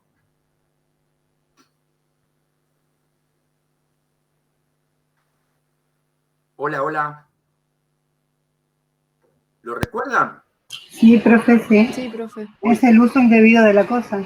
No, es el uso indebido de una cosa. ¿Por qué? Porque el tenedor, como acreedor prendario, tiene que conservarla pero no usarla, ¿sí?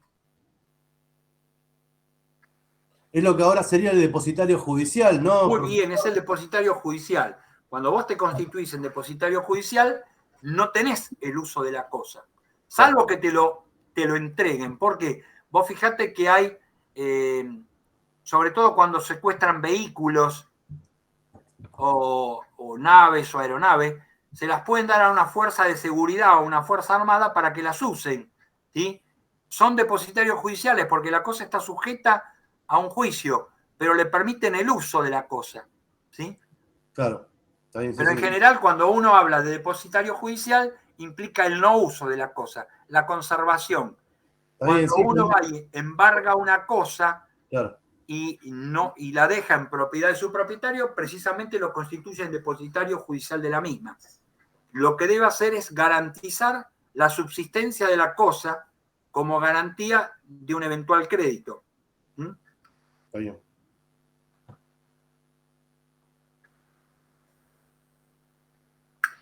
Parece que habló de la subasta, profe, el ejemplo que dio, la subasta judicial.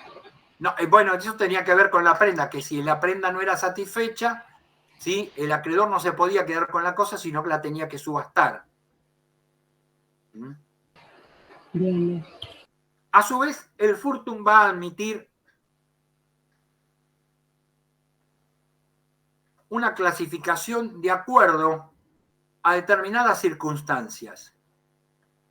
Una de ellas va a ser si el autor del hecho es sometido o es encontrado en estado de lo que hoy denominamos flagrancia, o sea, en el momento y en el lugar de cometer el hecho ilícito. O si el ladrón es visto públicamente llevando la cosa objeto del furtum.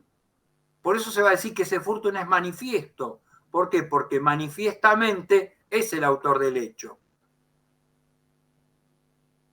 En cambio, va a ser no manifiesto o nec manifestum cuando aún no hallándose en estado de flagrancia, no puede negar que él lo ha cometido.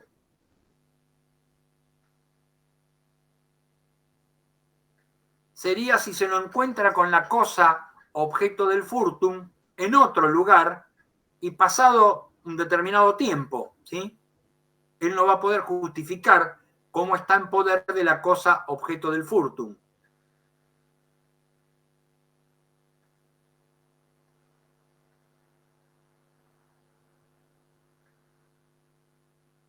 En segundo lugar vamos a tener, o en tercer lugar vamos a tener el llamado furtum conceptum.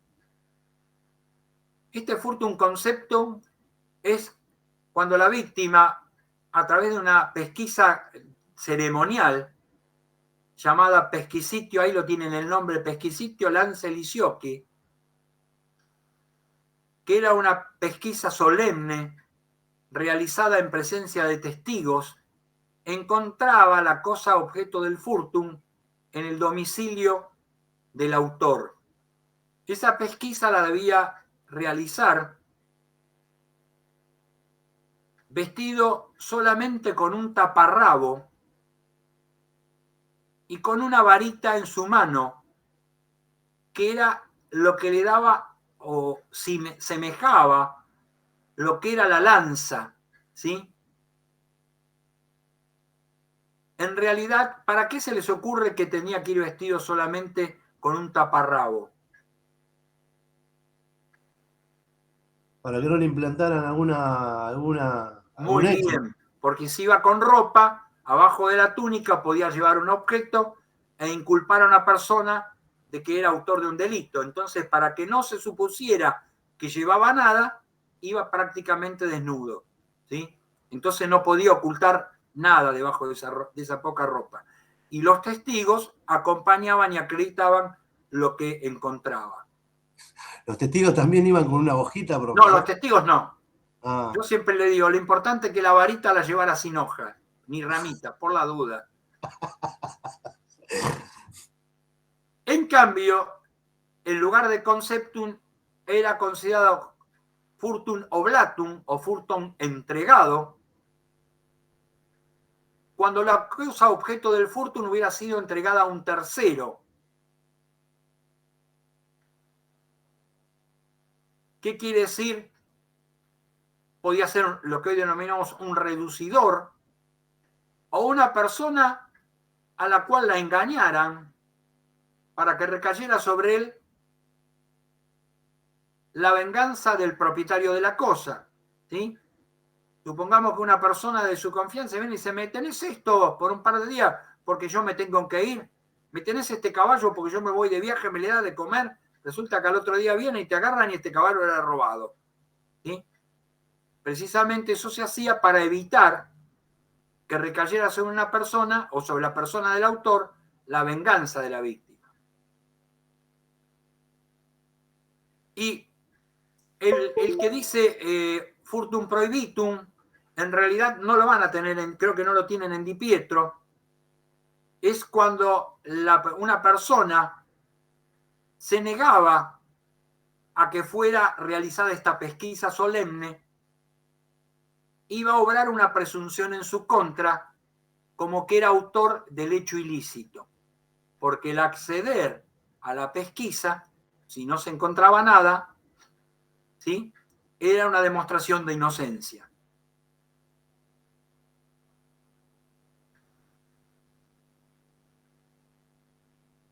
¿Cómo era castigado el furtum? La víctima o aquel que estaba afectado por el furtum tenía acciones para reclamar el daño que había sufrido. Una era una llamada actio furti o acción de furtum, que tenía un carácter penal, y otra era la llamada condictio furtiva, que tenía un carácter rei persecutorio. ¿Qué quiere decir? Una le aplicaba penas económicas o corporales al autor de un delito, y el otro lo que perseguía era la recuperación de la cosa. Y ya en la ley de las 12 tablas se establecían las sanciones que se aplicaban al autor del furtum, y si el furtum era manifestum, o sea que era sorprendido en el lugar de los hechos, o con la cosa furtada en su poder, debía pagar el cuádruple del valor de la cosa furtada. En cambio, si era nec manifestum, o sea que era encontrado fuera del lugar de los hechos, se iba a pagar solamente el doble del valor de la cosa objeto del furtum.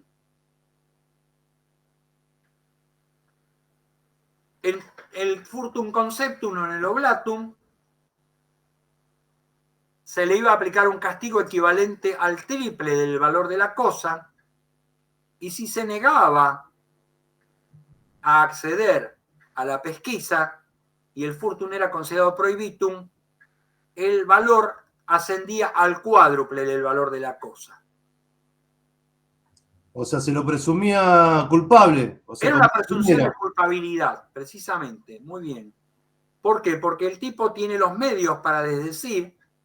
Ahí sería una de las cosas en las cuales el silencio tendría valor, porque él, la forma más clara de decir la imputación de culpabilidad es dejarlo que haga la pesquisa y que no encuentren nada. Si no acepta la pesquisa, es porque se da a entender que en realidad si entran van a encontrar la cosa, ¿sí? Por lo tanto, se le aplica el máximo del castigo, que el máximo del castigo económico, que el castigo era generalmente, el máximo era el cuádruple del valor, no podía ir más allá de eso.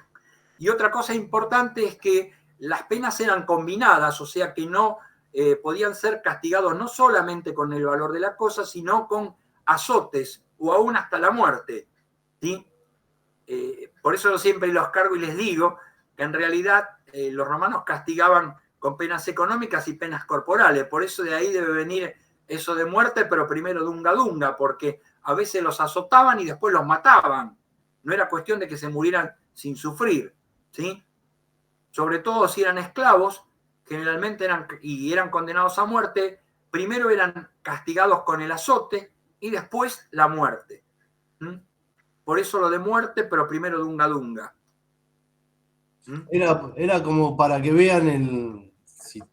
o sea, era como para ejemplificar, claro, para darle un ejemplo a los demás de lo que no hay que hacer, porque ese es el castigo que van a recibir, ¿sí? Era ejemplificador.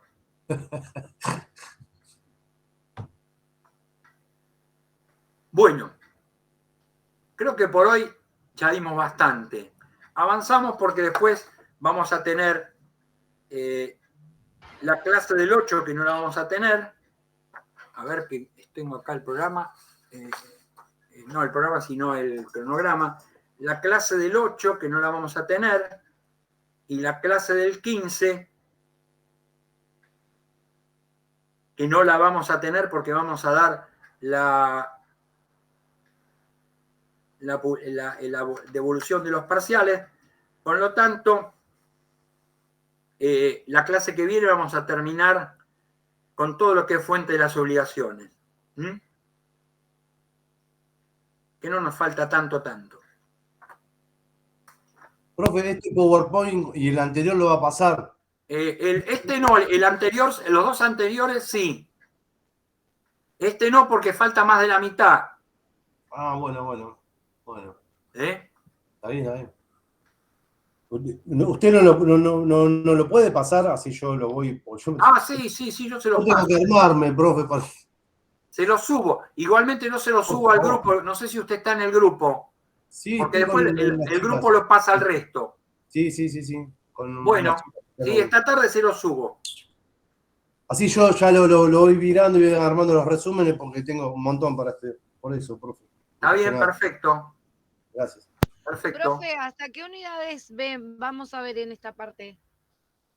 ¿Cómo hasta qué unidad? ¿En la segunda parte? Y hasta la última. Creo que es la 18. La 18. Listo. ¿Sí? Listo, profe. Bueno, gente, nos vemos. Buen fin de semana largo. Descansen. Pasen. Gracias, profe. Si es posible. Igualmente. Y nos vemos el miércoles que viene. Listo. Gracias, profe. Chau. Chau. Chau.